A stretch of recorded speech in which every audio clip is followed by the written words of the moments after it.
going to be dictated by either Moon Riders or OTR. There's no other team got anywhere near as big. Hi guys, from OTR, can you hear me? I can hear somebody. Who's that? That's Paul. Hi, Paul. It's Paul, yeah. Hello. Can you hear me, guys? Yeah, we've got an echo. Okay, I can kind of hear you. Andy, I haven't got the view yet. Can you turn it on? Yes. There we go. Yeah, I'm in.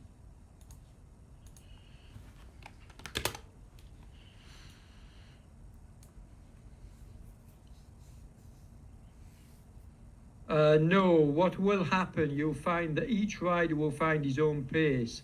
By all means, try and stay with a couple of riders, but you will find that each rider will find their own comfortable pace.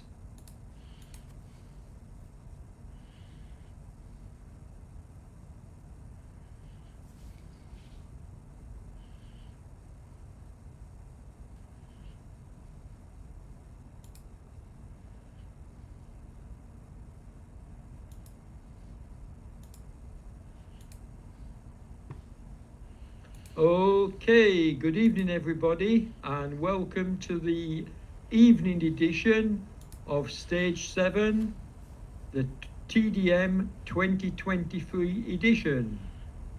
Now we've already had two really good runs. The first this morning by John Beams, setting a good time of 1 hour and 1 minute, but that was absolutely crushed when we covered the lunchtime setting. And so the riders managed to beat the hour, so it's a 59 minute lead at the moment. We'll see what happens tonight. I'm genuinely looking forward to this one because we've got some split times written down on paper, and we'll be able to compare times as these riders get up the hills. So good luck everybody, let's have a good clean race.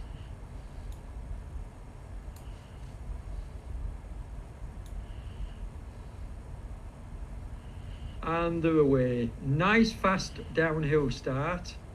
The group should more or less stay together until we get to the bottom of the first climb. And then I think you'll see the riders settling in to find the climbing legs.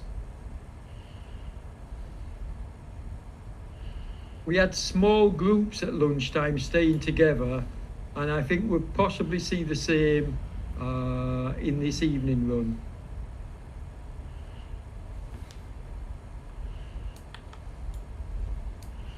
In fact, it wouldn't surprise me to see larger groups sticking together on this first initial part of the circuit. One thing to remind everybody is this course and this route, it's 2 laps. So it's the same course done twice, which is why we've managed to get some timings written down.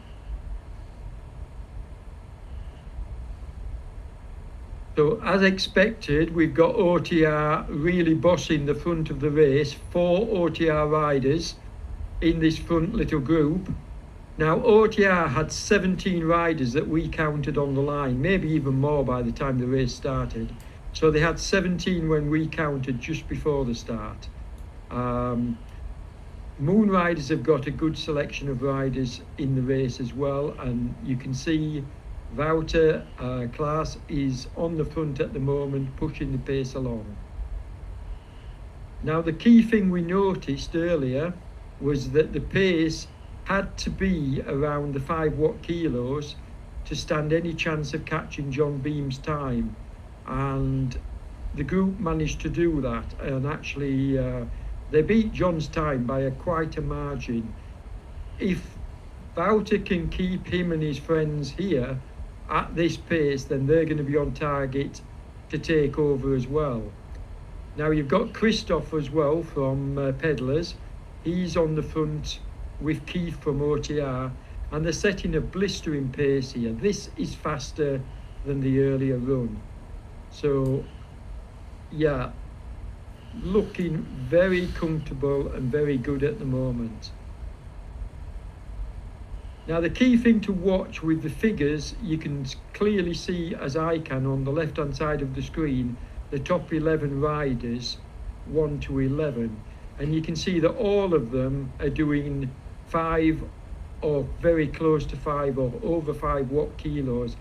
Now that is the pace, we know that from earlier, that is the pace that you need to set in order to A, get up this climb in a timely manner to stand any chance of matching the earlier times, but also that's the pace you're going to need to stay with the riders that are at the front, as you can see.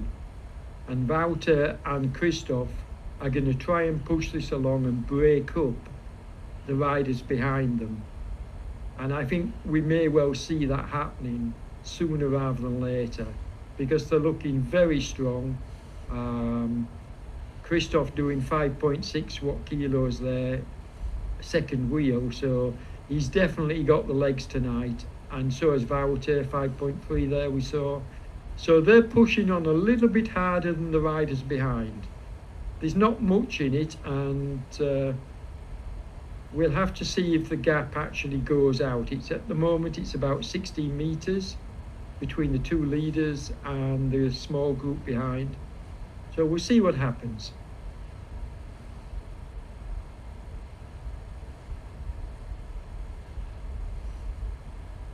Yeah, I can see from, I'm watching on the monitor here, I can see they're now starting to open up a big gap, because they're maintaining their plus 5 watt kilo pace, both of them.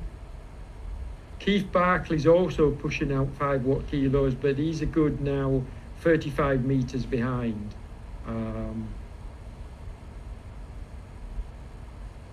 Now obviously we saw in the earlier running on this first lap, if the gap isn't too big, then the group behind can catch them. But again, I'm going to go out on a limb here and say that if Christoph and Wouter have more than 50 meters by the time they get to the top of the climb, they're not going to get caught on the first lap anyway, and potentially not get caught at all. But I've got some times that I can shout out as they approach the top of the climb, so we'll see how they're doing, see how they're comparing to earlier. But to my eyes, this is looking like the best time so far. What do you think, Andy? They are doing really well. So it was 19 minutes and 57 seconds to get to the top of the climb. Correct, yeah.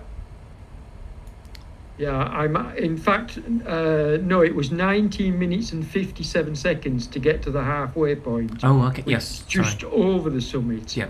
It was actually My apologies. 19 minutes to get to the top. Okay. 19 minutes dead. So if we look at the halfway point Yeah. and see how they get on, but they've dropped everyone else. Oh, they've gone now. To be honest, I think everybody else now is riding for third place, even this early in the race. These two have gone because you can clearly see their pace is not. They're not slacking. They're very rarely dropping under 5. Certainly the lead rider, which is Christoph at the moment. So they've gone. But they Which is a bit of a shame in one respect. I mean, I know Christoph is a very talented rider, and he'll be wanting to prove something, because make no bones about it, Christoph is extremely annoyed with not being part of the GC top tier, because he missed that event, and he's extremely annoyed about that. So he's got a point to prove here, and if he can take this stage and he can get the fastest time, that will really be like a key marker for the rest of the tour. But don't rule out Keith and Peter and Kevin Barclay. I'm not ruling them out at all, Andy. Not at all. But I'm just being realistic here, and I can't see them catching. They're 100 metres behind now. Yeah, they are. I can't see them catching these two. I'm sorry, but as good as they are, and they are good riders, and they may well pull it back somewhat, they're not going to catch these two in front. That's my prediction. I've been wrong, and I was going to go on to say I hope I am wrong, because I'd like to see a closer race rather than two riders just riding away off the front and claiming first and second. That's not really what I like to see in these mountain competitions. And it looks like Wouter's trying to make a break from Christoph as well. So, you know, before we even get to the top of the first climb, we could actually see the result of this race, which, to my mind, is a little bit sad. But it shows the class of the riders. Yes, Keith's his second run of the day, because he was in the 12 o'clock. Well, I'll tell you what, Wouter's pulling out a gap here. Can we drop back a bit and let's have a look at Keith and the guys? Because I think there's three of them, here they are, three of them riding together. Yep. All OTR riders. So they haven't given up, and I'm not trying to say they have. All I'm saying is they've got their work cut out to catch Christoph. Yes. And this will be, I'll be honest, if they do catch Christoph, it will be the ride of the day, because they're going to have to put in a superhuman effort to pull back this 110 metres. But Christoph isn't pulling away. No, he's not. In fact, they are eating into his lead. So you're right. You know, they could come back to Christoph. I don't think they'll come back to Wouter, but they could certainly come back to Christoph. And they can see him. They can see him on the road. Yeah. I mean, Keith is just a real workhorse, isn't he? Yes, I think he's doing that for both Kevin and Peter. Peter's third in GC. So he'll be wanting to try and get Peter as high up as he can, and I've no doubt that Keith will give everything, and then when he's done, you know. But having said, when I say when he's done, I don't think he'll be done early, because the great thing about this course, as we learned at lunchtime, Andy, is that look at the amount of recovery you can get after this first climb. I mean, it's huge. You get a huge rest before you have to climb it for the second time. Yep. So, you know, Kevin can afford to do the work on the front like he's doing now. I mean, you saw there, he's pushing 5.1 watt kilos, so he's and in fact even higher. He's going into the red for his teammates here. In fact, Roger's struggling to, not Roger, sorry, Peter and Keith, Kevin rather, were struggling to hold on to his wheel, but now they've come back together. 90 metres to Christoph, so they have chipped off a little bit of the lead.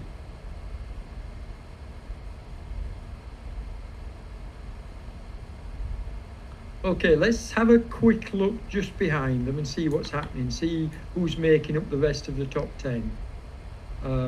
We've got Carvalho, the Portuguese rider here, and he's leading out Roger Hughes and Linden from Pokemotion. OTR are all over the road. They've got a really good personnel count on this climb. Rocket Roy, the Moonriders rider that we're looking at now, he's just 9 metres behind. In fact, he's going to come back, and these four riders are going to join forces, I think. Behind them, you've got Daniel just coming into the picture now. Daniel Neugebauer. He's the rider in yellow, the peddler's rider.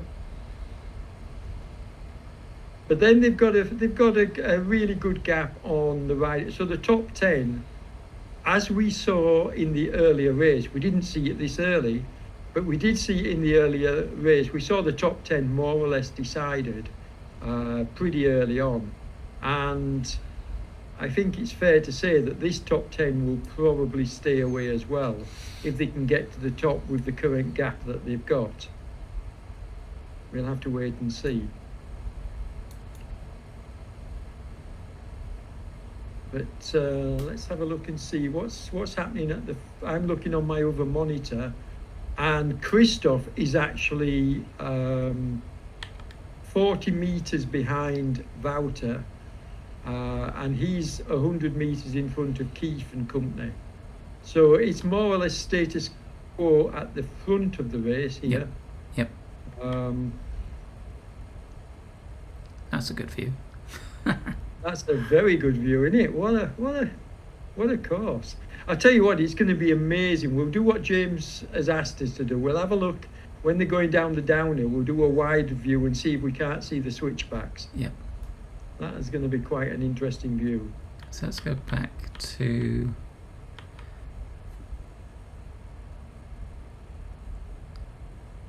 So we had Lyndon from Poco We've Motion. got Espan here and Paul Newton. A Team 3R rider.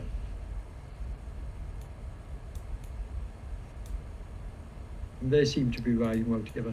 Now, as I mentioned in my earlier commentary at lunchtime, folks, this profile, it's not a climb that goes up and down, up and down. It's almost a constant gradient. It averages 7%, but it maxes out at 8%. So the riders aren't having to chop and change their cadence a lot on this climb. They just settle into a nice rhythm, and a gradient of about 7-8% is nice on the legs. Yeah, well, Andy's laughing at me, but from a climber's point of view, and I used to be a good climber, I would view this as a steady climb. So how do you get to be a good climber? Right, just working at it. Okay. You know, back when I was a good climber, I was riding 6 days a week and training on the 7th. So, yeah, just by riding and keeping your weight low. I mean, back when I was, when was it? When I was at sort of like, probably at my prime, round about the same time I got prostate cancer, which was 2005. And I'll tell you a story about that actually, but in 2005, I weighed 53 kilograms. Oh, wow. Some of it was weight loss due to the cancer, I found out later though. Yes. But I still maintained, I lost the weight because my fighting weight was normally round about 60 kilos, 60 to 63. I dropped down to 53 and we didn't realise what the reason for it was. I didn't feel great, but I was still able to maintain my power output. So I was flying up climbs. And in 2005, the reason why I'm saying about the cancer, in 2005, when I found out I had prostate cancer, I'd signed up to do a charity event called the Race Against Time. And the Race Against Time was Land's End to John O'Groats in 5 days. Basically, we did the 1,000-mile route and we were doing 200 miles a day. And the target was to do it in 5 days. Okay. And I trained the whole group. There was 12 of us. I trained the whole group down in London. Went down there to train with them.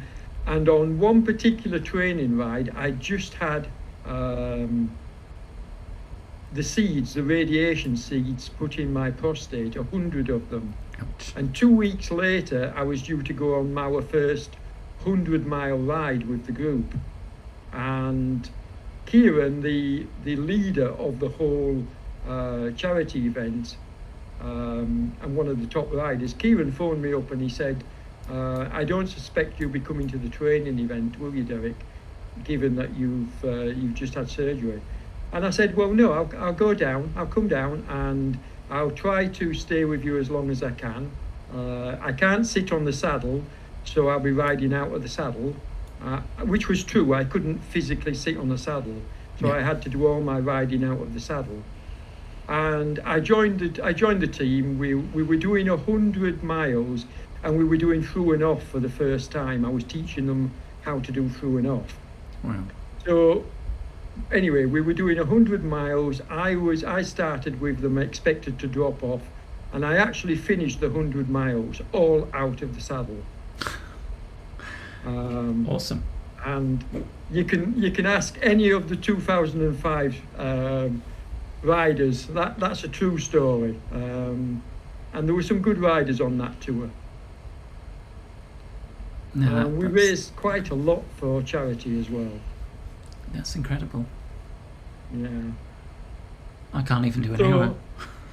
I can do an hour and that's it. I used to love riding out of the saddle, Andy. I used to be really good at it. Even on Swift, I could climb up out to Swift without sitting in the saddle. Okay. I could do the full climb out of the saddle.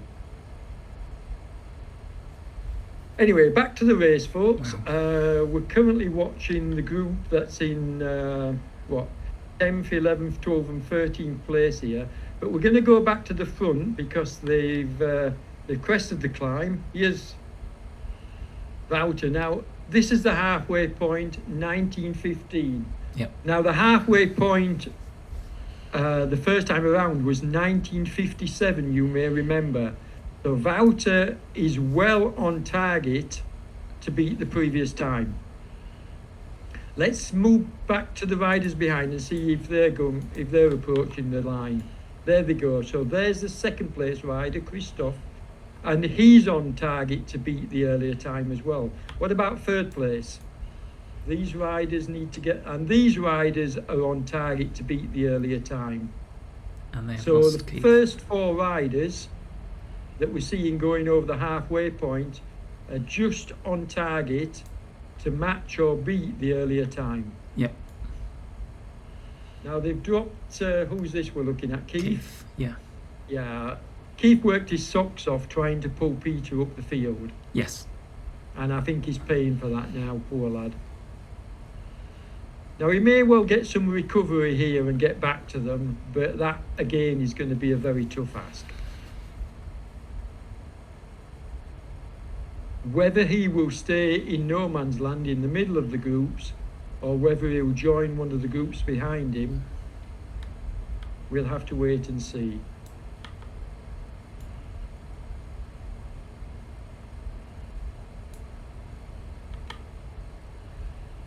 This is Daniel and his team going under the halfway point there. So we had Carvalho, Neugebauer, Roger Hughes, and Rocket Roy Neode. Yep.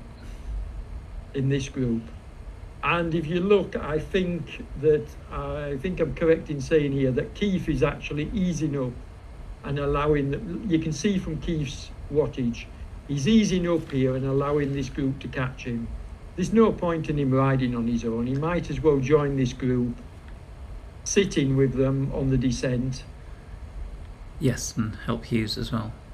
Yeah, I mean, that would be the really sensible thing to do. Just sitting with these guys. I hope he can. I hope he isn't stuffed. No, he's gone. Oh, come on. Come on. Come on, Keith. Oh, it looks like he's gone. Yep. Yeah, That's poor lad. unfortunate. Which really goes to show what we were both saying earlier, that Keith is the kind of rider that just gives everything. Yes. Which is what we saw him doing earlier, trying to pull Peter back up, because Peter's in third place on GC. He's still maintaining his third place at the moment, is Peter. So there's no reason why And he's got a teammate with him as well. He's got Kevin with him. Let's just have a look at those two. Let's just move forward and have a look at Kevin and Peter. Here they go, look. Both working together on the downhill, which is a really good thing to see. Now they're 150 metres behind Christoph, and closing incidentally. So they're doing a really good descent here. Christoph is a further 350 metres behind Wouter, who's off away into the distance off the front. In fact, I say 100, no, got that wrong, sorry. It's 300 metres, Christoph behind Wouter. So I don't think we're going to see a catch there. But this is great to see from these two OTR riders. And I'm pretty sure Kevin will do his level best to stay working with Peter here and help him maintain his third position on the road. Mm-hmm. They can actually see Christoph in front of them. They've brought it down to 100 metres now, give or take a metre or two. This is an incredible effort by these two riders, and in fact we're going to stay with it because I think there's every opportunity for them to catch Christoph here, which would be absolutely amazing if they can. I'm not saying they're going to do so. Let's just stay with them for a few more metres and see what happens. Now Wouter has dropped onto the very steep descent. Christoph is just about getting there, and these two riders are dropping back because obviously it's getting steeper for the riders in front, steeper downhill. But they'll end up picking up speed as well once they hit the steep section, which they're more or less getting to now. 6%. So yeah, they're now on the steep section as well, and they're actually catching Christoph.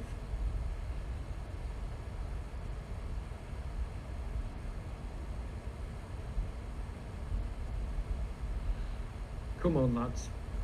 I'm really rooting, not because I'm also OTR, but just this is a great effort by these two riders to try and close the gap, because this is a big ask. And would, for me, be the ride of the day if they did manage to claw back. But looking at what's happening, Christoph is managing to hold the gap. Now, this is the view we told you about, folks. Just look at this. You can see all the hairpins. Andy's going to zoom out for us. Just look at those hairpins. Absolutely amazing view. And they are catching Christoph. They've got him in the sights. Well, it's up and down, actually. When I say the catching, it's up and down. But what an amazing view there, look. There's Christoph, he's just in front of them as they come to the bend. And this is where you notice that they keep pulling back terrain on the straight sections, and then they drop a little bit further back on the hairpins. The pace has to change obviously for the hairpins, so they can't maintain the same speed that they're doing on the straight sections, but they're really putting in a fabulous effort here.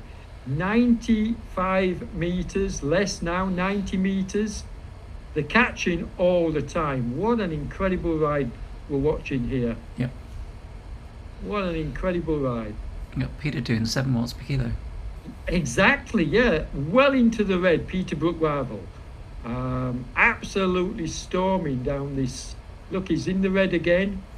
8.2 watt kilos.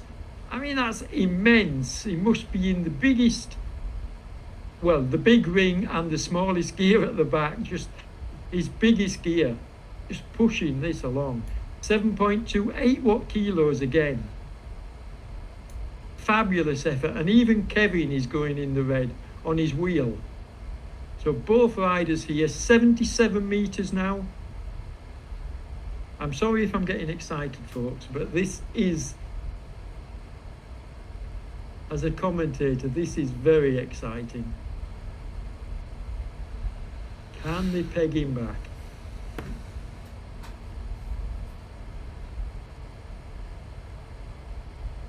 Now, off the front, Wouter, we're not going to go there. We're going to stay with this battle here. But off the front, Wouter is also pushing red numbers on his descent, and he's opened a gap now to 470 meters. So we know who the winner is going to be. Unless he has a mechanical, Wouter is going to take the win. What we're looking at here is the battle for second place. They've got it down to 55 meters, which is the closest they've been. This is amazing. So this is the closest they've been to Christoph. And in fact, he's only just one turn now in front of them. Come on, guys.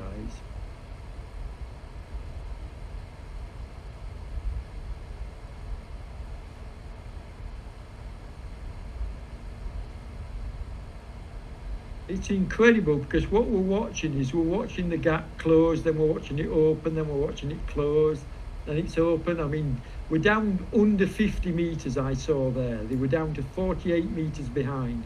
Yes, it's going up again, but 48 meters, which shows they've got the momentum. 42 now, 41, 37. Come on, guys. These guys are catching. Yes, it's going back up again, but only slightly. They are bringing it down slowly and surely. What a ride. It's an incredible course. It's beautiful, isn't it? What, I mean, hats off. I think this is Paul Nichols' course. I know Samir has worked on some of them, but I think I'm right in saying that this is one of Paul Nichols'. And what a fabulous course. Now then, they've got a bit of a longer straight here. Can they catch him? Or is Christoph going to pull away? No, they're catching him. Come on, come on. I'm amazed that they stayed together as well. What a wonderful ride. And here we go. So getting to the bottom, and this is the start point. Now then, what time are they going to do over the start point? 29. They're also on target, folks. On the first lap, it was 29.56 when the first rider went over. Now we've just hit 29.56, and these guys have already gone over the start-finish line. So they're well in front of the previous time. But more importantly, the 24 meters behind Christoph, and they've caught him. Incredible, isn't it? This is the ride of the day. What a fantastic effort. Absolutely brilliant. Absolutely stunning.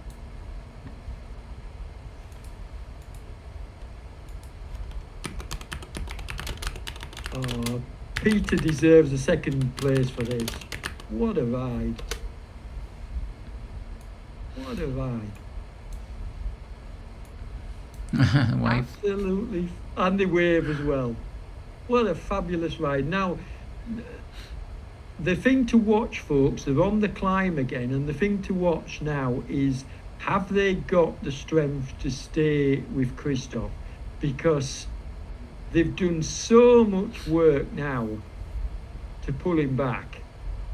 Can Peter stay with him and bring Kevin along with him? Can these two work together and stay with Christoph? And Christoph will know that. He's no slouch, and he's no mug either.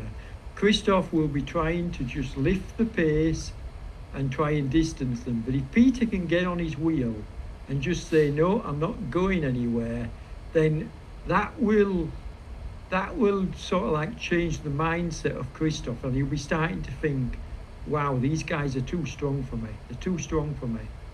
Believe me, I know, because those kind of thoughts go through your head. Doesn't matter how good you are, when riders come back, when they close that kind of distance and come back to you, you know you're in for a tough battle. This is, for me, this is where the race is, because obviously Wouter has just gone. He's away. He's 250 metres in front on the climb, and he's not going to get caught. So we know who's won the race. The battle here is for second and third and fourth place. And what an amazing battle as well. Christoph just trying to push up the pace, but Peter's matching him. 4.7 watts there, just matching his pace, staying close to his wheel.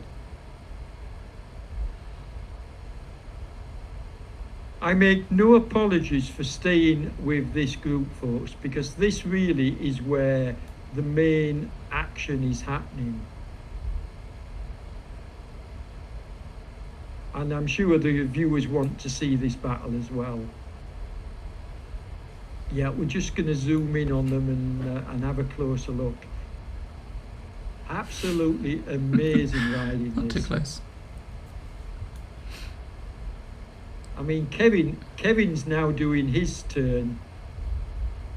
Really strong riding as well. We can't, I mean, you can't give it all to Peter. Kevin was amazing to stay with and work with Peter on that descent.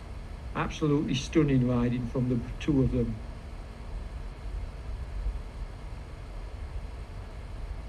Now, I'm not going to call it this early, but to my eyes, it looks like they've got the measure of Christoph. It really does.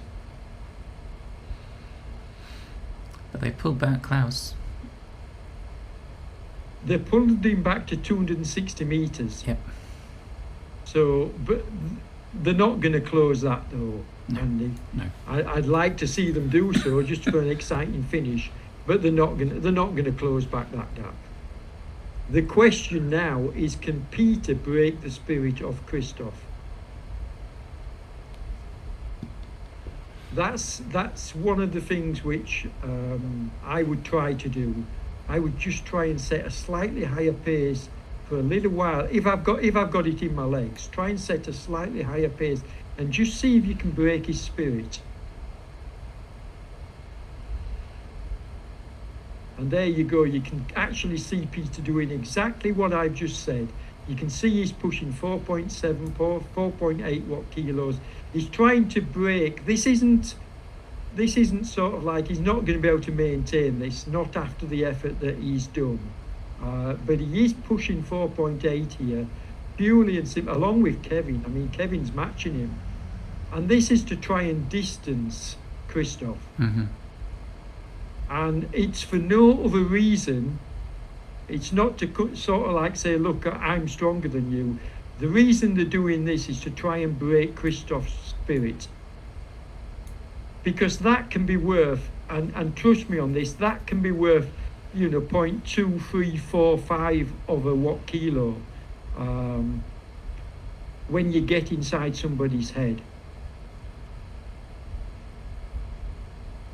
Racing's more about than just the watts that you throw out on the road, and the really good racers know that and try to play the game not just physically but mentally as well.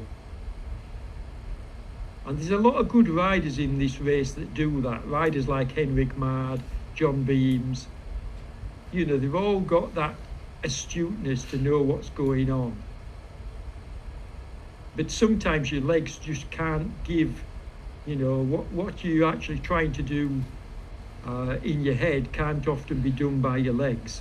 But it does look like Peter and Kevin here,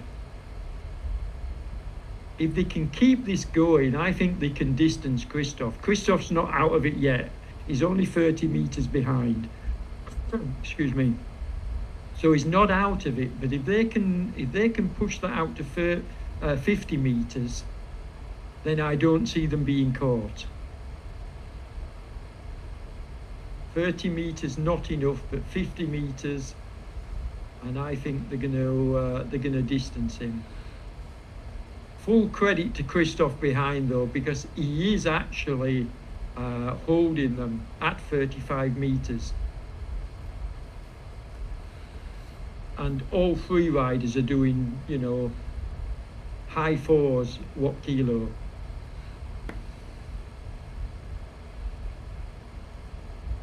Wonderful riding here.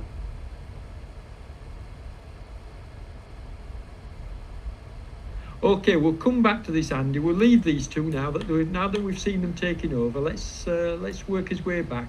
This is Daniel. Now Daniel is currently in 5th spot and looking like he's going to try and maintain this 5th place. He's 100 meters in front of the rider behind, which is Rocket Roy Neild. We're having a few glitches with the software. Here's Rocket Roy. And Roy again is in the middle of riders, so he'll be trying to, he's too far behind Daniel at the moment, so he'll be trying to just maintain his position here. And then we've got a couple of riders not too far apart. We've got Roger here. Just behind Roger we've got Jay Linden from Poco. He's only 20 minutes, well in fact you can see he's actually catching Roger here, so they may well pace each other for a little bit. And then just behind these two you've got Paul Newton and Komi Espan. So we could see a small group actually forming up here and working together, which would make for an interesting dynamic and potentially swap positions around as well. And then just behind these two we have Oligora from Moonriders, and he's not out of it either. He looks like he could potentially close the 30 meters gap to the riders in front. But then sadly we've got Keith, who absolutely gave his all to help Peter, and I think Peter should be buying Keith a pint when this is over, purely and simply because I think we've Keith to thank for keeping Peter up near the front when it mattered and not allowing that gap to grow too big. And then behind Keith we've got Hamilton. Now I don't know whether Keith will work with Hamilton, because it does look like Hamilton may well close the gap. And then behind Hamilton, we'll just keep moving down the field. We've got Tim Moss, Southern District Wheelers rider, and he's just in front of another Moon Riders, Mr. Pollack. And then we've got a couple of OTR riders. Yeah, so Keith's We've got teammate. Nestor. Sorry? That's Keith's teammate. That's Nestor, isn't it? Yep. Yeah, and then I think we've got Sanderson just behind him. Yeah, yeah, we have. There's Sanderson. So two OTR riders in the middle here. I'll tell you what, we've got, in terms of the team competition, in the top 20, I count, is it 6 or 7 OTR riders in the top 20 at the moment, as things stand. That's incredible. That's pretty impressive. Yep. That's pretty impressive. And in fact, is who's the rider? We've got Baruch just behind, and then we've got another OTR rider just behind Baruch. Oh no, it's Mertal from Team. I'm getting excited. Mertal from Team 3R. And then in 20th place we've got Carvalha.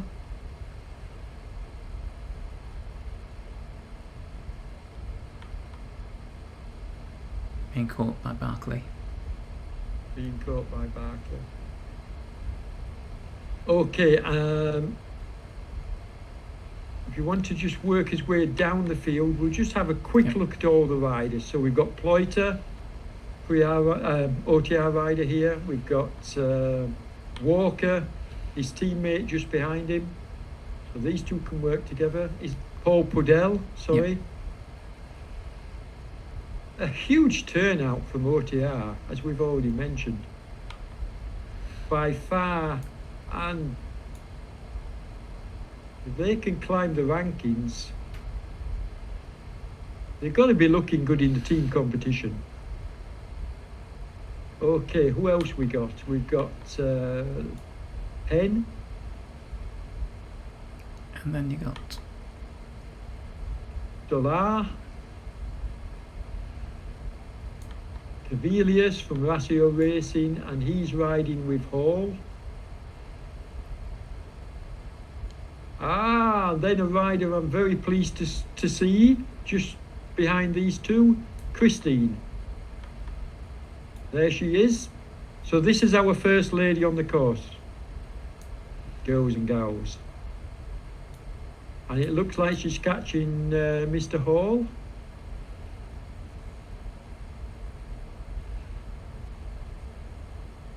So moving a little bit further back.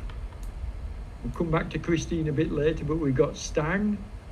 And then we've got, I'm not even going to try and pronounce that name, Skudslarik. Has just gone past Stang. We've got Adrian Bennett, another OTR rider, and he's got Rob Miller just behind him. my teammate. Yeah, there's Rob giving us a wave. Rob must be listening to us. Yep, awesome rider. Well done, Rob.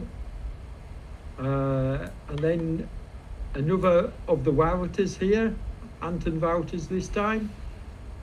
I don't know whether they're related. I have to say that. Then we've got Hansen, the Dane. Jan Stross just behind him, riding with Migliorelli. Those two together. There we go. There's Migliorelli in the white jersey. Then another Moon Riders rider, Kevin Bailey, just behind, and he's just being caught by Sedlak. Or is it Librex? No, sorry, Librex is just catching him there. Just gone into the lead. So there's Bailey, and there's Sedlak in the blue and yellow of Ukraine colours. Daniel LeBlanc just behind them. Awesome. On the WBR bike. Daniel's, as far as I can tell, has ridden every stage so far on this bike. Yes. So, It it's He pretty looks 7 impressive. feet tall. Yeah. And then behind Daniel we've got Veloso, our second Portuguese rider in the tour. We've got Worry just behind, Another another OTR. OTR rider. Lavelle David. and Proctor riding together. So like I've already mentioned on many occasions, look how many OTR riders. There's certainly more than 17 in this ride now, Andy. There were 17 when we counted, Mm-hmm. so a few more must have joined, because this is more than 17 in the top 46. And there is Really more to come. good turnout. And full credit to James. You must be listening, James. Well done, mate, on getting all these riders into this tour. Awesome effort. So behind Proctor we've got Pregden. Sorry, Predgen. Another OTR rider. Then we've got Gottman just behind and being caught by Ferreira just on his wheel.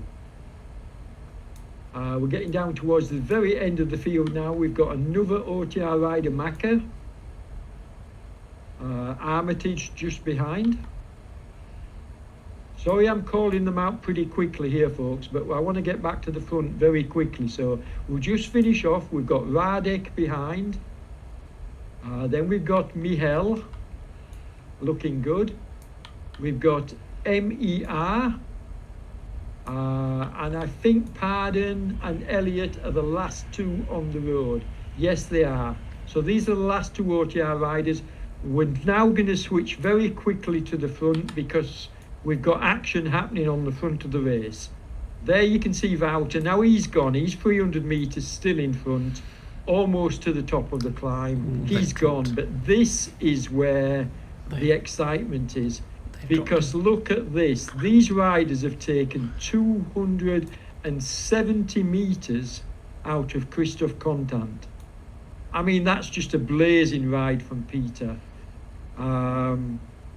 And dare I say, there won't be any challenge from Kevin here to Peter's second place. Kevin's going to allow Peter to come in second place so that Peter can maintain or improve his overall on GC, which is the team thing to do. Now, unless, of course, Peter says, no, come on, you've done all this work, I'm going to let you. But I don't think he will. I think the sensible thing for Peter to do here is to claim that second spot and get the points that go with it. 8.84 kilometres for these two riders to do. And just let me tell you that they're well on course to beat the previous time. Well on target. So I think we're going to see the fastest time of the night, of the day, of the full 24 hours by Wouter, but also the fastest time by these two riders as well.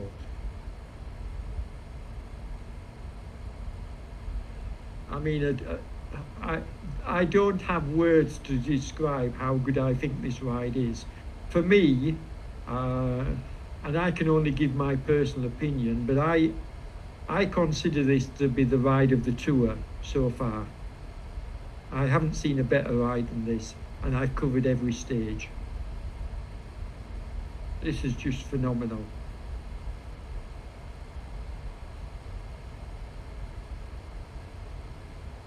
And I don't know, Andy, will it be good enough to get him into second place in front of Henrik, or? I will check. Okay, thank you. Because he is going to beat Henrik's time here. I think he is anyway.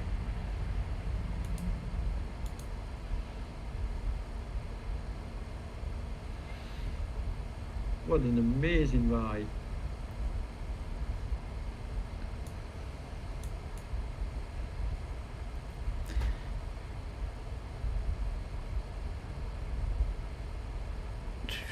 So currently, let's have a look. Let's just see what time they go under the halfway point. And we just got to be approaching the halfway point now.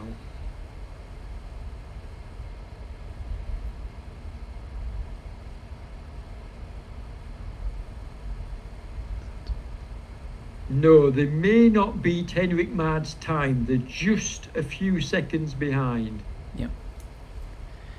And it's Henrik at this point. Now, if they can do the descent the same as they did when they caught up with, here they go. So they're about 15 seconds behind Henrik's time. But if they can do the descent together at the same speed as they did the first time around, then they could overhaul that 10-15 seconds. Yep. So Peter is 51 seconds behind John Beams for second in GC. And where's Henrik in GC? Not in the top three. Oh, Henrik is leading by quite a margin. So he's 51 seconds behind John Beams. He's going to do that then. So Peter, I think I can confidently say, ladies and gentlemen, Peter, with this ride tonight, and I think it's very well deserved, and I'm not biased just because he's an OTR rider, but Peter Brook-Varvel, with this ride, unless something goes terribly wrong here, is going to move up into second place and overtake John Beams. And for me, as I've said, this has been the best ride of the tour so far, so I think it's very well deserved. Anyway, enough about Peter. Let's just move forward and have a look at Wouter closing in on the finish, because he's absolutely hammering down this descent. He's not there yet. He's not taking it easy, folks, so you've got to give real credit to Wouter here. I know we haven't covered him much, but that's because he was off the front to the point where he'd got this win in the bag, and he's proving a point here. He's still doing 4.8, 4.9, 5.2 watt kilos, 5.3 watt kilos. This just shows you how much of that. In fact, he's going into the red. And this tells you how much Wouter wanted this. He really wanted this stage, and he's not prepared to ease up. He's going for the maximum time he can, which is why he's pushing out over 5 watt kilos and going into the red. He really wants to take as much time as he can from the other GC competitors. And I think this is a stunning ride by Wouter as well. We've concentrated so much on the riders behind, and rightfully so, but Wouter also, it can't be dismissed here. This is a superb ride. Fully deserving of the win tonight. And he's coming very, very close to the steep downhill. He's just got this slight rise to crest, and then he gets onto the steep downhill, and then he's going to be flying, he's going to be away. The riders behind have pulled him back slightly to 650 metres, but once he hits this blue section, which is just about coming up, you can see from the graphic in the top right of the screen, you can see it starts to get steeper now. There we go. So he's onto the steep section of the descent, and now he's just going to fly. There'll be no stopping him now. And expect to see the gap now go out to well over a kilometre, because obviously he's hit the descent first, so the gap is going to grow. But the riders behind, and we're just gonna go back to the riders behind him now, to Peter and Kevin. You can see they're actually doing a wonderful job. They're also going into the red, and they're trying to peg Wouter, and are actually, in fact, they're actually doing so.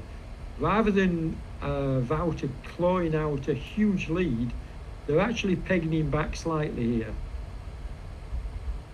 Obviously, the lead is growing purely and simply because Wouter's on the very steep section, and they have yet to get there.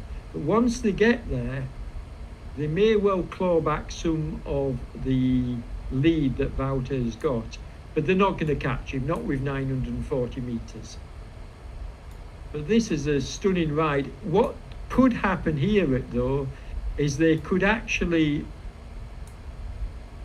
pull back the time they lost at the top of the halfway point on the second lap. Remember, they were 15 seconds behind Henrik. Now, if they do a stunning descent, they could actually pull that back. Mm-hmm. So I'll keep an eye on that. I'll keep watching. We'll keep an eye on the time and see what time they get to the bottom.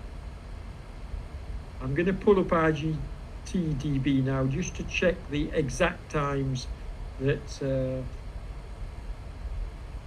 lunchtime group finished in.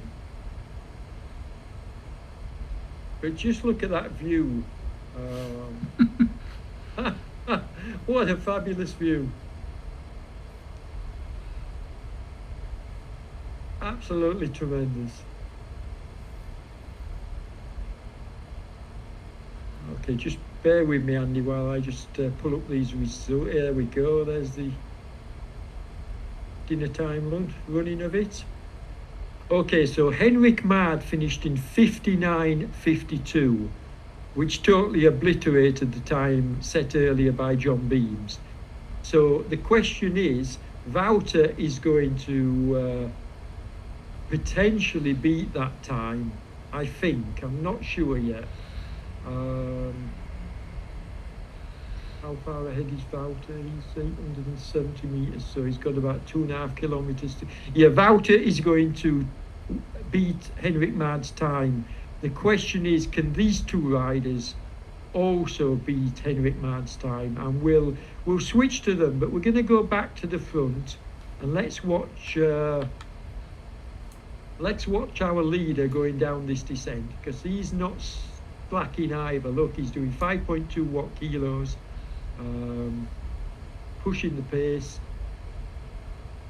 2 kilometres to go, and what's he got? He's got 3 minutes to do 2 kilometres.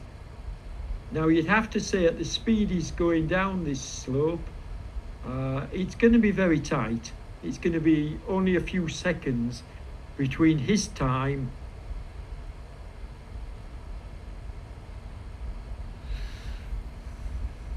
Or is it? This is pretty exciting. I don't think Peter and Kevin are going to be able to match Henrik Mard's time from earlier. But I think our leader here, Wouter, is going to be able to do that. 1.2 kilometers to go, and what we got, he's got 2 minutes to do it. Yes, he's got this in the bag. 2 minutes to do what's remaining. So as soon as we see Wouter going over the line, we're going to switch to the boys behind Peter and Kevin and see if they can make it on time as well. It's a tough ask because the 870 meters behind Wouter here, but they too are flying down the descent, absolutely flying. So we'll see what happens. A very exciting finish, because the battle here is not so much about the winner. We knew the winner was very early in the race. The battle really is a time battle against the clock. Can they take Henrik's time from earlier? I think it's a gimme that Wouter, that we're watching here, is going to do so. Here he, in fact, he's coming to the line now, and he's about 50. He's beaten it by 50 seconds. So he's beaten the previous time by about 50 seconds. Now these guys, they have to get to the finish within the next 42 seconds to beat it. So the clock's counting down. If you look at the clock on the right hand side, we're looking at 59:52. So the seconds have not got to get to 52 for these guys to beat Henrik Mard's time. Can they do it? Come on, Peter and Kevin. It's gonna be so close. Yep. So close. Are they gonna do it? You can see they're coming up. Look, are they gonna do it? 9 seconds left. Are they gonna do it? 5 seconds left. Oh, come on. 6, 7, 8. Oh no. 9. Oh, I think he was just a second behind. Yep. I think Peter was just 1 second behind Henrik Mard time. It could even be a dead heat. Wow. But it looked to me like he was 1 second off the pace. Fantastic ride as we switch to Christoph, who we haven't forgotten about, folks. I mean, this is a fantastic ride by Christoph. But I'll be honest, I think, and I'll speak with Christoph later, I think Christoph will probably agree with me. I think they broke his spirit when they caught him, because I don't believe he expected to get caught. And you don't. Let's be fair. He was 140 meters ahead, probably more, and you don't expect to get caught. So what a fabulous race this has been. And here he goes, coming into the line. What we got? 1 hour and 1 minute. Now,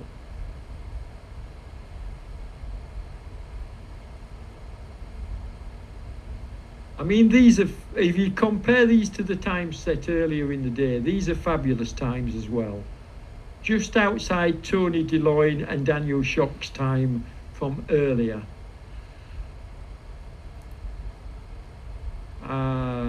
Yeah, he's well done, Christoph.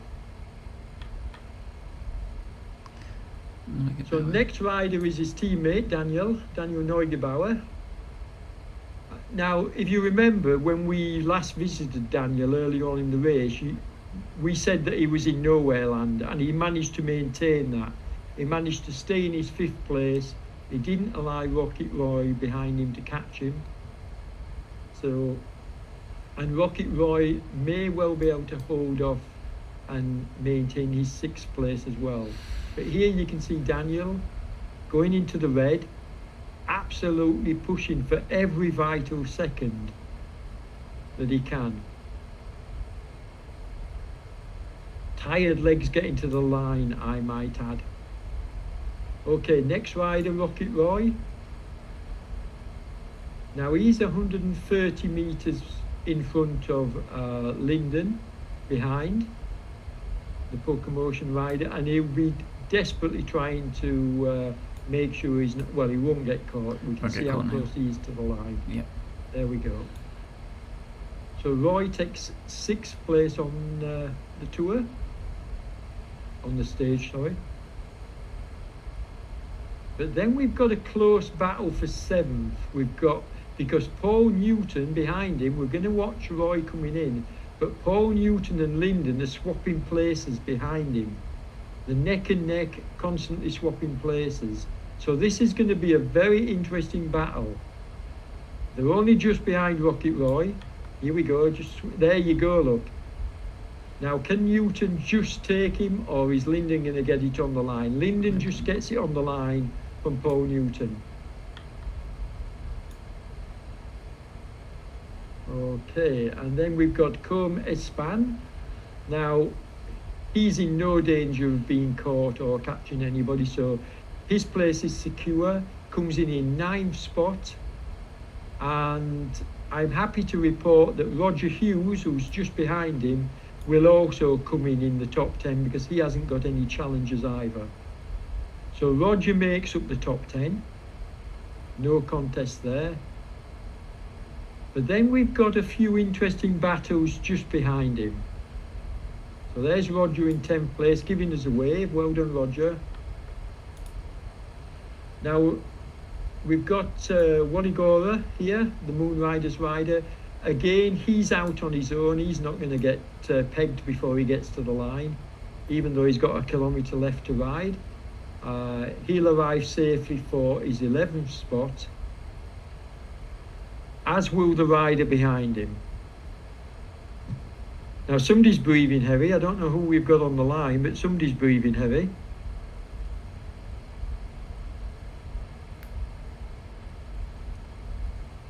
Here we go.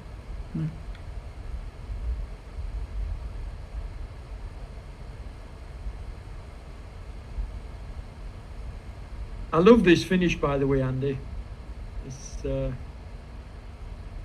awesome. These fast finishes, they lead to some very exciting riding. So there we go, Wanigara going over the line.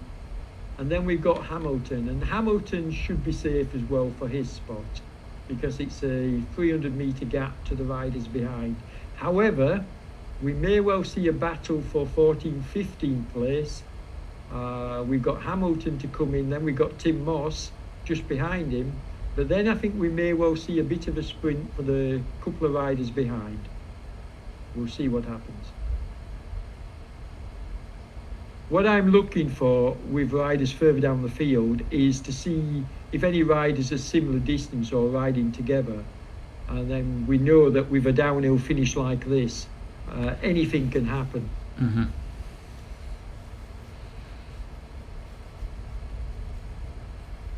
So Hamilton, the Canadian, coming to the line. Absolutely spent. There we go. Well done, sir. Next rider is Tim Moss from Southern District Wheelers. And Tim will take a 13th spot, which will not be his first. And there we go. 13th lucky for some. Tim's case. That's a good ride. Now Nestor and Sanderson coming in together. Nestor just takes it from Sanderson. So 2 OTR riders into the finish there again, and the third one here. This is Keith, who put in so much hard work to help Peter. And as I say, if you're listening, Peter Brookvar, buy this guy a pint because he's earned it. So here we've got the 3R rider Murtau, and he's going to try and get one over on Polak and Baru. 3 riders here. However, they've taken him, I think.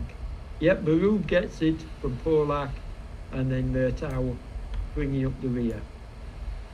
Another battle is going to go on here. We've got 2 OTR riders, Paul Pudell and Neil Walker, and they've got Penn in front of them. So they're going to try and get one over on Penn here, I'm sure. They've got enough time to do it. They can work together, stay close to him. And OTR should have the advantage here. 2 against 1.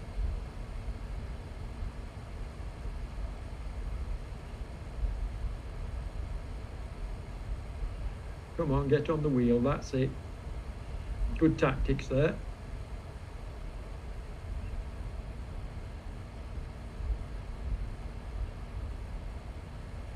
Now we'll see what tactics they employ here. If Mr. Walker can stay with them up until we get close to the finish, then they can do the old 1-2 potentially. Mm-hmm. Let's see what happens. At this point in the race, the riders may well be too tired to be even thinking like that, but it does look like they're going to be all together coming into the final flourish. I hope they are.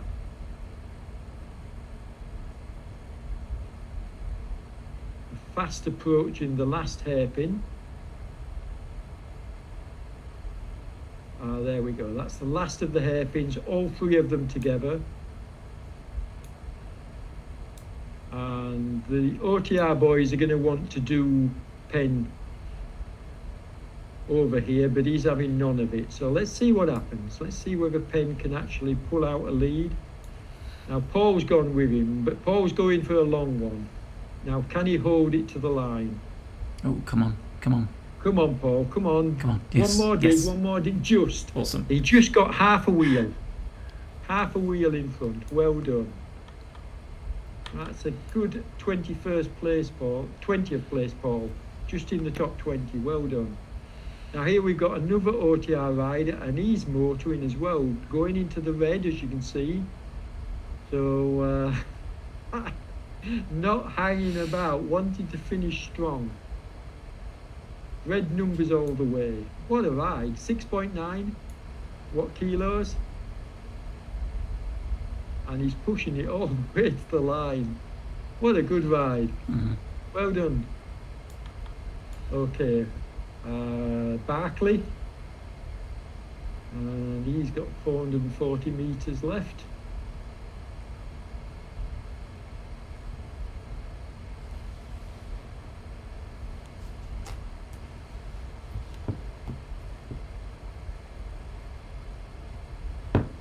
And nobody to challenge him, so just cruising over the line. Red numbers over the line from Barkley.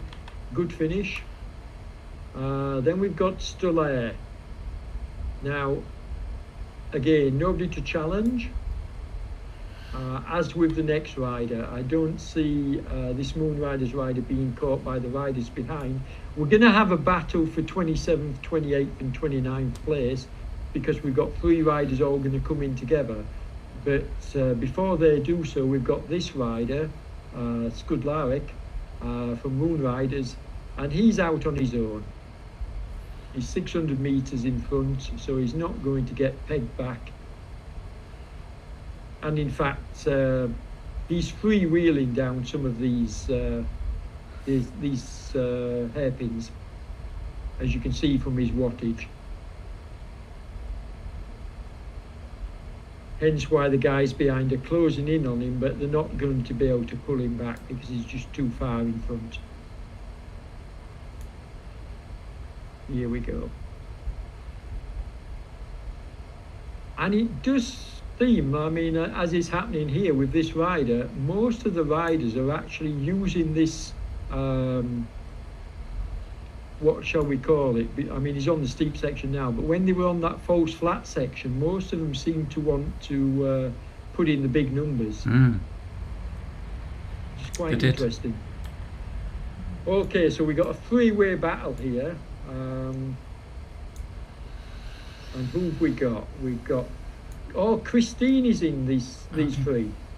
Yep. Come on then, let's hope she can hang on. So we've got Christine, we've got Corwells, and we've got, who else? Paul. Now, wasn't Hall with Christine the other day, and we thought Christine might just overhaul, Yep. and he actually pulled away. So Come on, is he Christine. going to do the same again this time? No. Or is No, Christine's gonna do it. going to get him this time. No. Well Oh. done. Yes. Well done. Well, Cavelius obviously came over first, but then Christine was able to take Hall on the line. Excellent. Very good ride, and that cements her in the top 30. So who's this? We've got Corwell's now, the Belgian rider, just coming into the finish. No contest. He's on his own. And then we've got our own Adrian Bennett, OTR rider, and again, no danger of Adrian being caught. So I'm not saying he's going to ease up for a moment, but he's not going to get caught at this stage.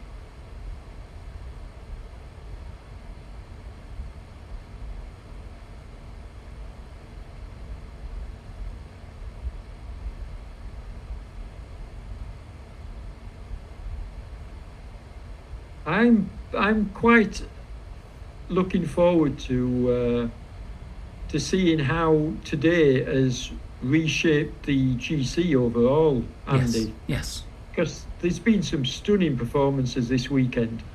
Absolutely wonderful racing. And all I'm hoping at this early point is that we have the similar next weekend for the finish of the tour, because if it's anything like this, we're in for a real treat. It's like you think one rider's got an advantage, and then all of a sudden, ding dong, the advantage is taken away. Yep. There's Mr. Well done, Bennett over the Adrian. line.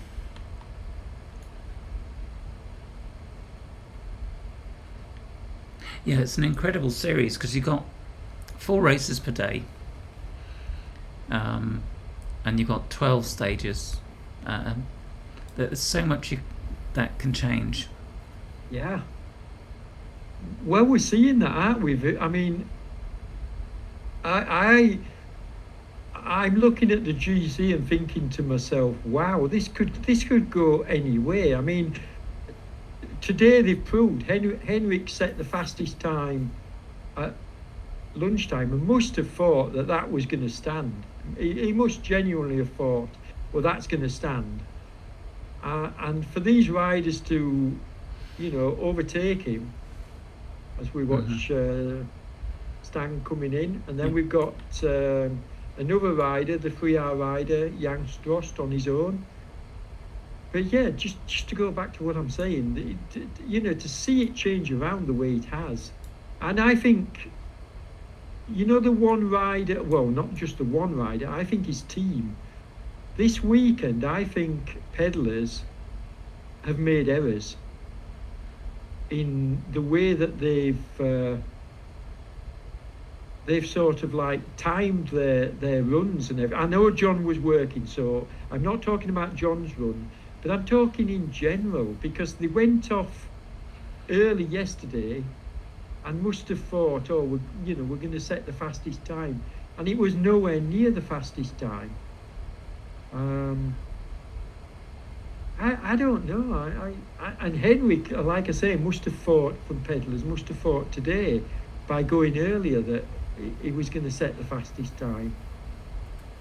It's wonderful to see the whole way that the GC is now wide open. I mean, I don't know what lead. I know Henrik is still going to maintain his lead, but not by much.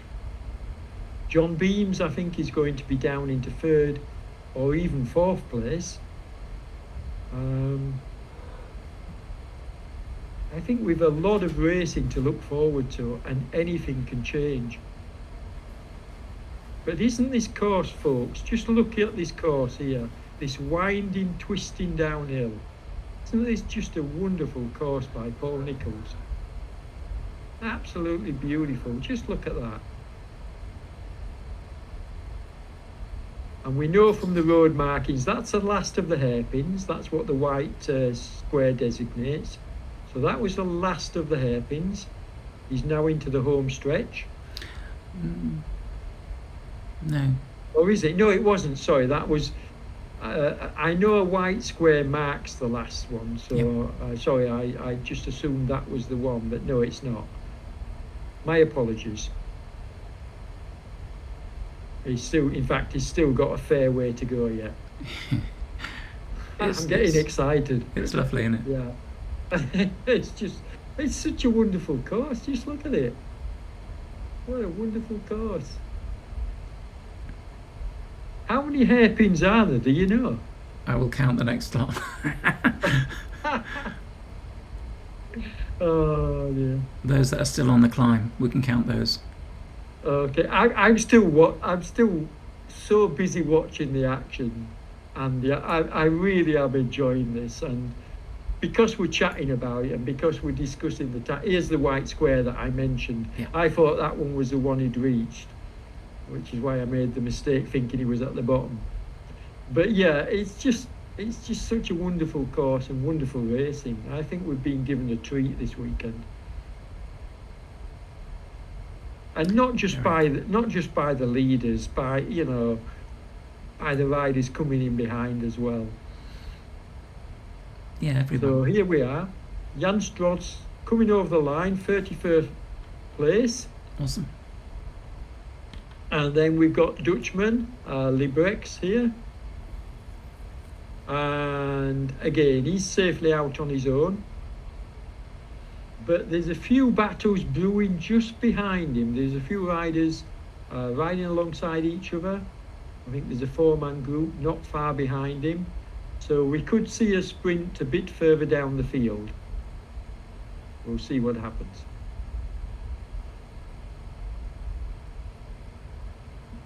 Both myself and Andy have mentioned before why we stick around till the end of the broadcast is purely and simply because if these riders can stick it out to the end, then it's only fair that we try to stick it out.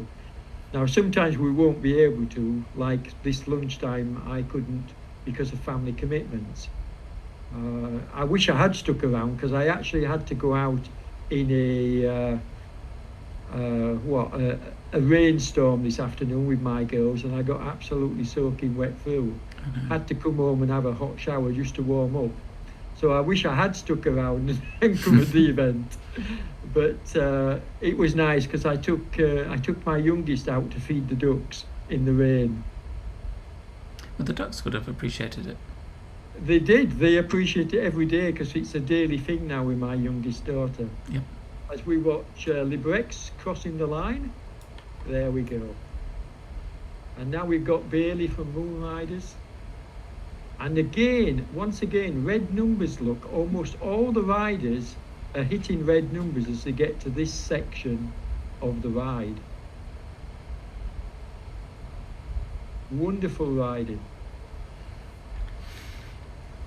So Bailey goes over the line. Then we've got Sedlak just behind him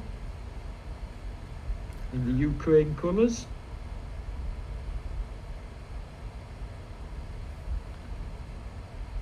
And then we've got LeBlanc, the Canadian, here on the WBR bike. I mean, this just looks so amusing. But the truth is, because there's no bike dynamics here on RGT, this bike is just as fast as the other bikes. There's no difference between the bikes. Yeah, you don't have to go and choose which frame you want and which wheels you want based on which course. No, you don't, like you do on Swift. That's which right. is a good thing in my mind. Yep. There we go. So LeBlanc comes over the line, and then these three battling for the line. Who was that? I think Velosa got that. Yep. And then Wouters, and then Lavelle. And then we've got an OTR rider, Mr. Proctor here. We're coming towards the end of the race, folks. We're not many more riders to come in now, so just bear with us, hang with us, and we'll watch all the riders coming in. But this is Proctor, and he's got a few teammates behind him as well. We've got a very good contingent of OTR riders in this race.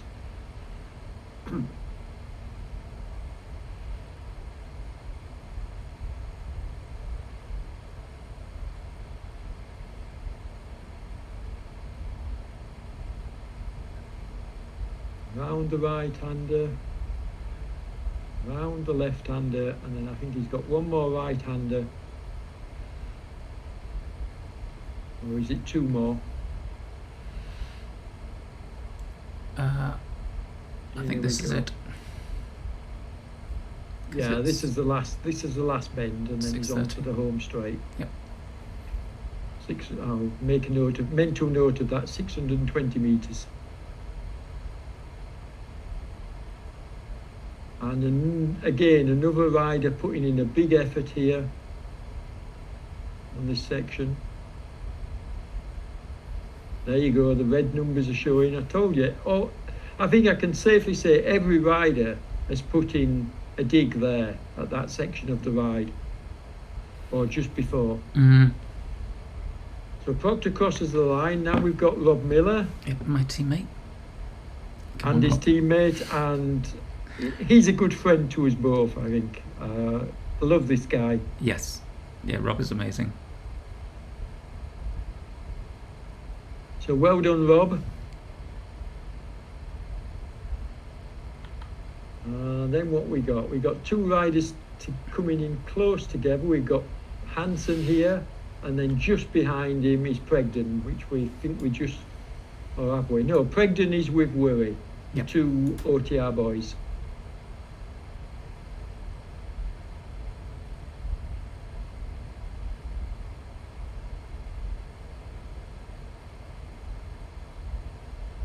Now we have got a little bit of a wait for the last riders on the course, so there's plenty of opportunity for us to have a chat once we get through the action.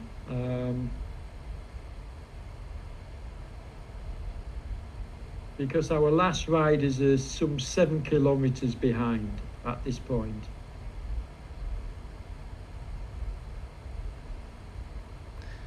And that's our opportunity to count how many corners there are. Okay, we can do that.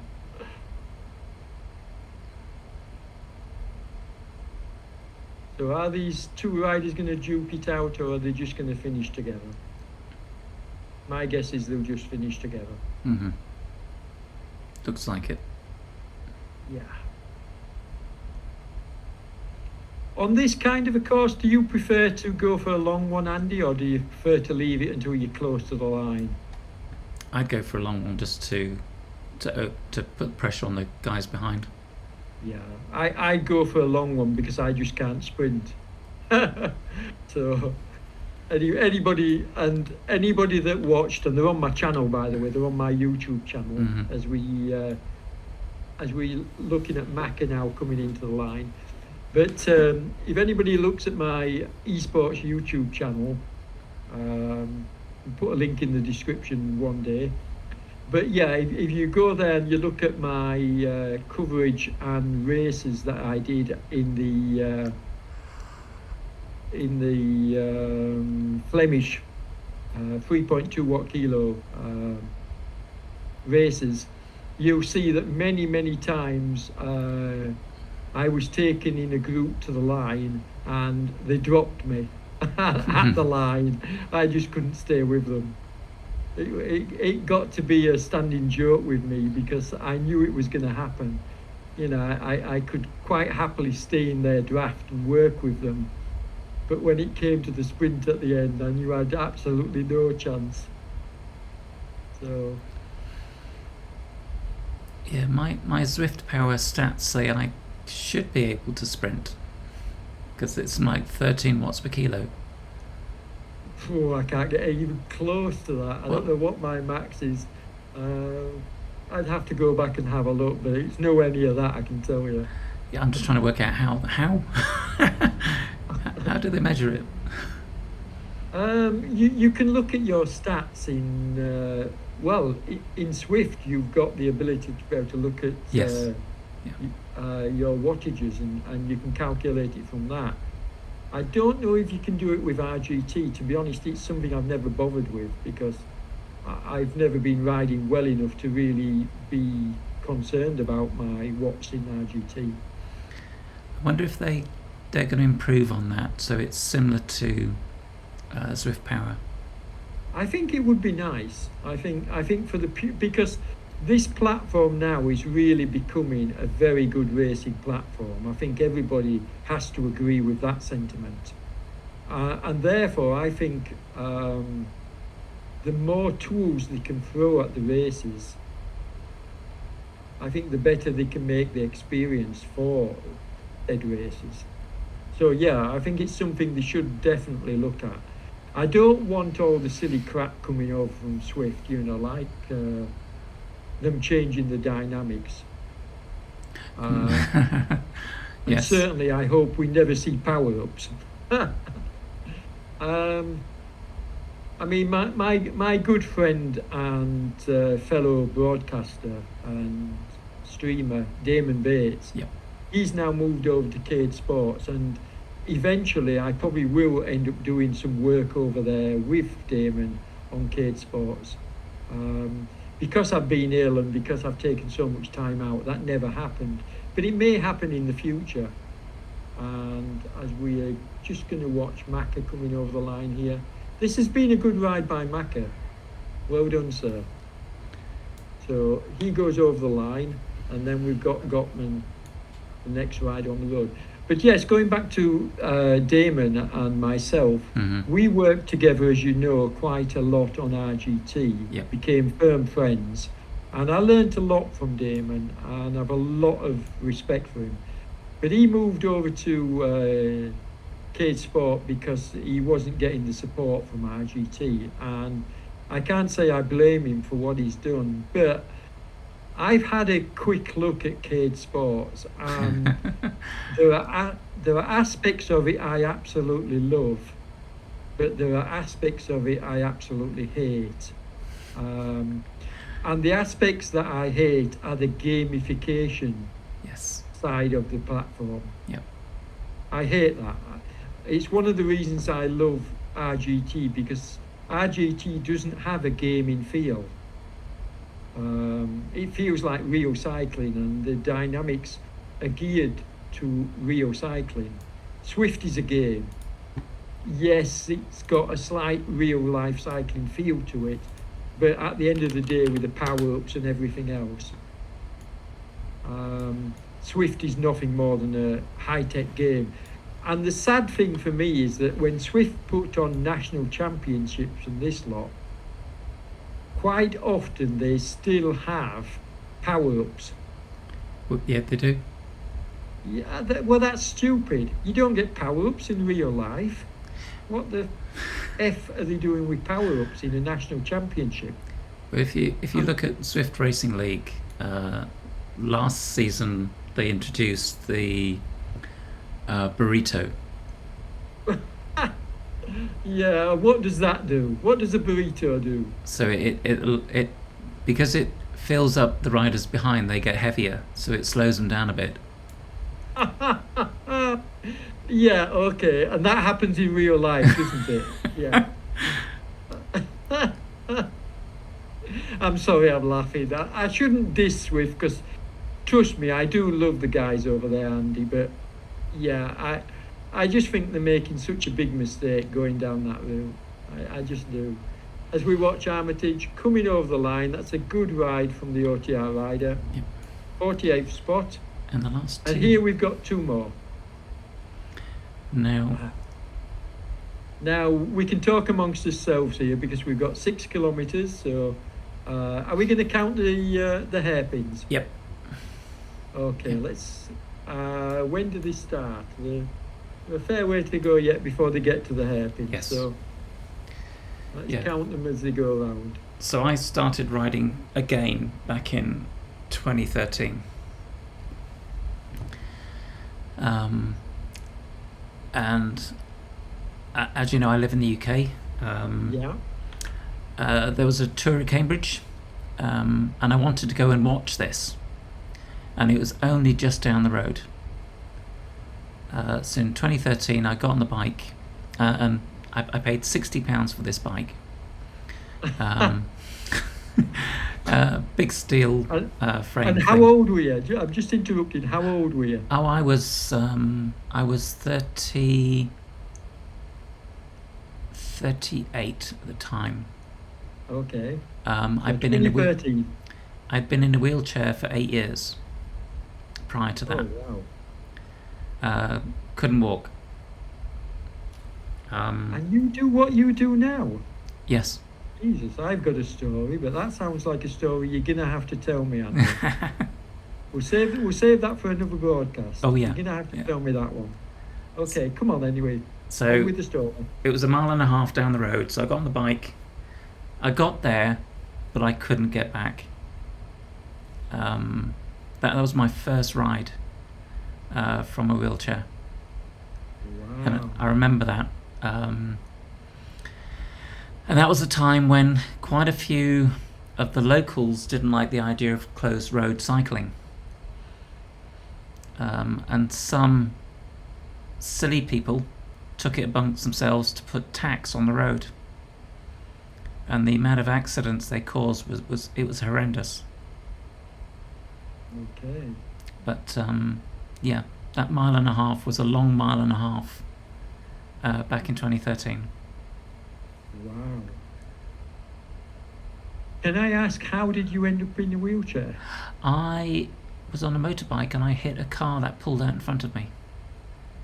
Oh, shit. So I broke my neck, my back, shoulders, and everything else. Jesus. Neck I broke in 4 different places, so I've got C2 and C3 are fused, and 3, 4, 5, and 6 were cut and then caged to protect the spinal cord. Jesus. And I thought I had it rough with my... No, we all have stories. You've got an incredible story. It sounds like you...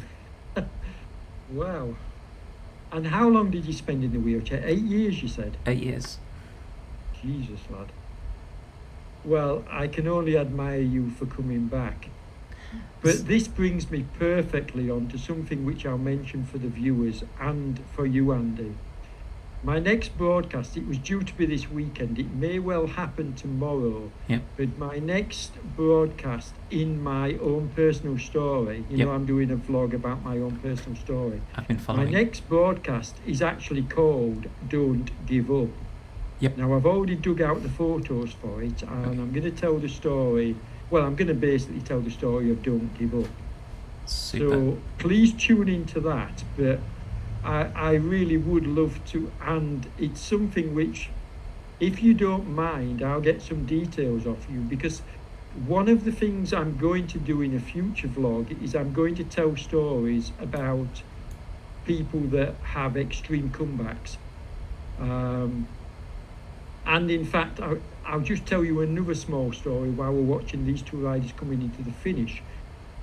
Here in the Netherlands, where I live, I take the girls to, I take Charlotte, our youngest, to special school every day. And she's changed now, but she did at one point.